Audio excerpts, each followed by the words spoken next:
RP Kaduan Flash Report.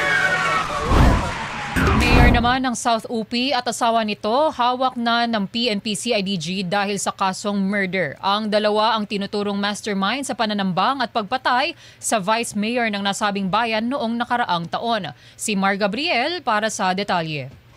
Po kayong kasong murder, RTC, Article 248, frustrated murder, attempted murder. Sumuko sa tanggapan ng CIDG sa Barangay Making sa Parang Maguindanao del Norte ang alkalde ng South UP na si Mayor Reynalbert Insular kasama ang kanyang asawa na si Janet. Kasunod ito nang lumabas na warrant of arrest laban sa kanila para sa kasong murder, frustrated murder at attempted murder. Lumabas yung warrant of arrest nila. Hindi voluntarily surrendered doon sa atin sa region. Kayo po ay may karapatang managpunit o magsawalan tubo. Ano man po ang isasabihin ay maaaring gamitin pabor o laban sa inyo. Ayon sa Police Regional Office Bangsamoro, ang mag-asawa ang itinuturong mastermind sa pananambang kay South UP Vice Mayor Roldan Benito noong Agosto 2024 sa Barangay Pandan sa South UP Maguindanao del Sur.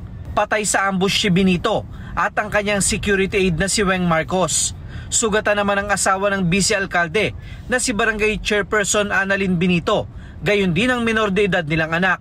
Sila po yung tinuturong suspect wherein meron pong naiulat na namatay.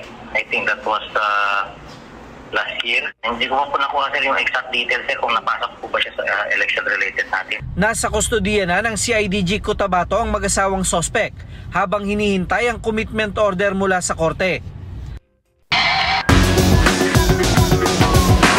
RP Kaduan Flash Report.